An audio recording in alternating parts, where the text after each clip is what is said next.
back to Overland Town. My name's Polly, and today we'll be doing a walk around of Alan, the 100 series Land Cruiser. In the last few videos, you've already got to know Carlos, Aaron's Land Cruiser Colorado, quite well with all the work that we've done on him. But of course it's not four of us traveling to Australia in just one car. So today I'll be introducing you to Tom and my car, which we call Alan affectionately, the Land Cruiser 100 series. So I'll give you a couple stats on him in the beginning. So he is the 2000 model, the 4.7 litre V8 petrol. So that means he's quite thirsty, but definitely worth it. And just a little bit of background information on him before we get to the walk around. So when Tom and I met in 2019, he had this dream of traveling the world overland all the way to Australia. But I was driving a Vauxhall Corsa, which of course isn't quite the right car for that sort of adventure. So he strongly encouraged me to sell the Corsa and buy a Land Cruiser instead. I thought he was crazy and I'd never get one for the same money. But I sold the car for £5,000 and we managed to buy Alan for exactly the same. So let's start our walk around at the front of the car, and as you can see, Alan looks really different to a stock Toyota LandCruiser. The most obvious mod is probably the ARB Safari Deluxe bumper made of steel that we've put at the front as one of the first mods actually. And it also holds our Terra Firma winch, which is one of the last mods that we've done. And I think that can carry up to 12 tons, but if that's wrong, I'll correct it in the video.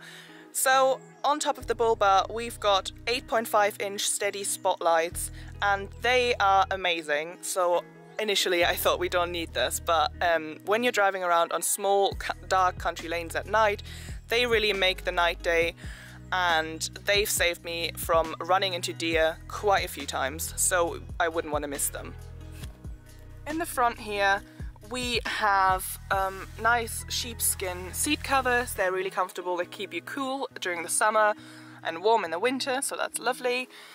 And we've got this escape gear cover on the dash, so it's also got pouches on it, and it's brilliant for organisation, but it also protects the leather of the dashboard. As we move around to the right side of the car, so the driver's side, we have these big 33-inch Cooper all-terrain tyres, which are quite a bit bigger than the ones we bought the car with. We've also got a safari snorkel, so that will really help us when we have to go through any rivers, any water crossings and stuff like that, and it will massively increase our wading height that we can go into.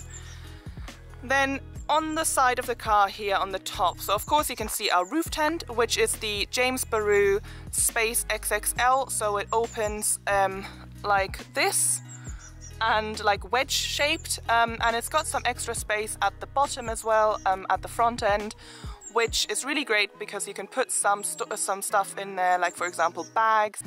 Then on the back of the car, just under the tent here, this is our newest addition, and it's the AluCab shower cube. So actually we wanted to get the James Baroud one that sort of matches with the tent, but we brought it to Genesis Import in Schwarzacher Main, which is near Würzburg in Germany, because we bought all of our James Baroud stuff from them, so they've been really, really good. Shout out to them. But the shower cube that we bought initially didn't quite fit because it was just way too long to mount properly on the rack. So they were really good by finding us a solution right there and then, because it was a 4-hour drive for us, so we're really grateful to them.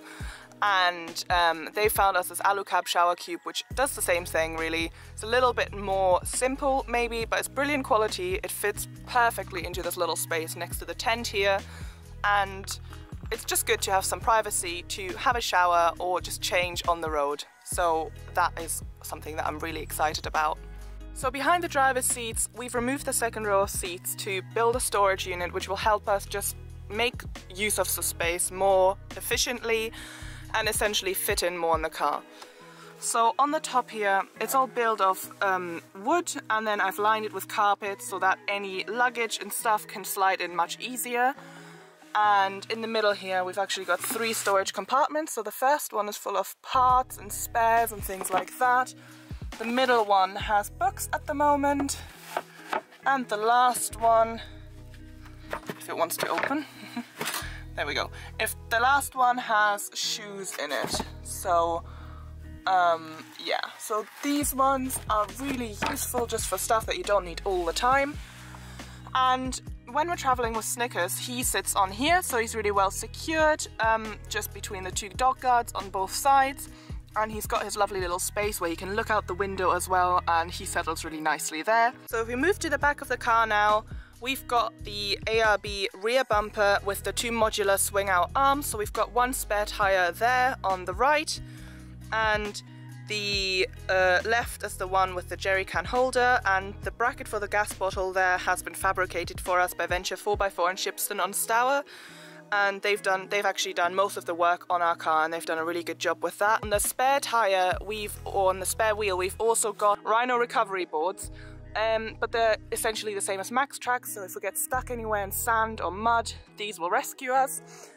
And underneath we've got a trasheroo, so that is basically a bin bag for the back of your car. And it's got this nice like plastic lining in the inside here.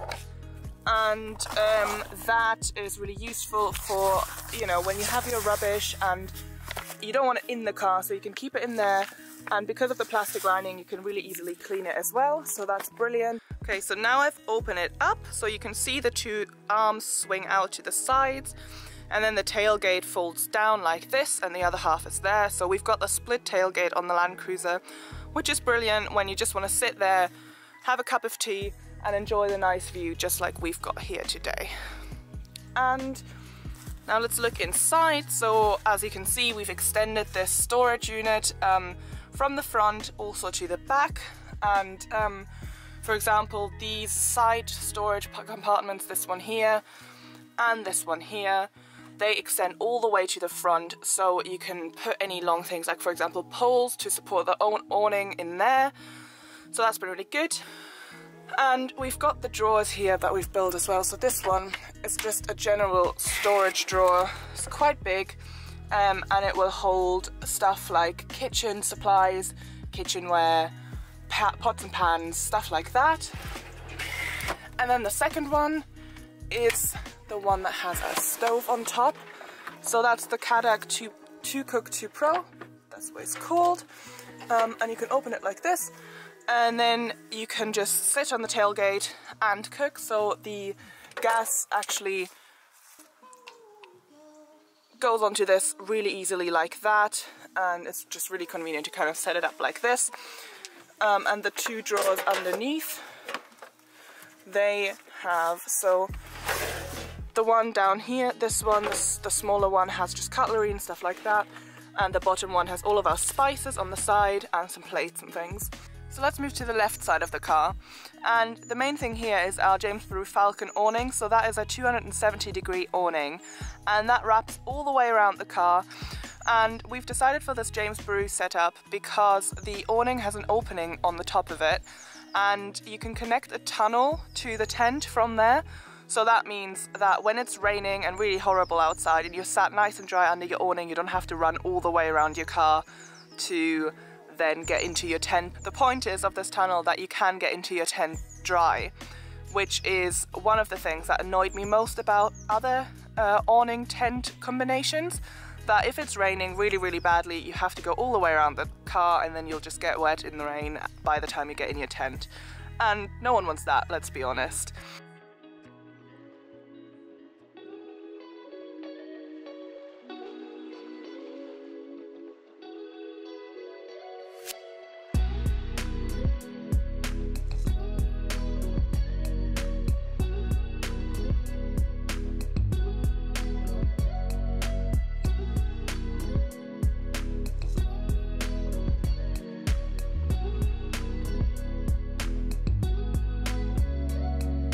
So on the left here we've got a Dometic fridge just behind the front seats, so that's the other side of the storage that I've shown you, and it's divided just by this net with jackets and stuff from the other side, so when Snickers is there he doesn't like run on top of the fridge.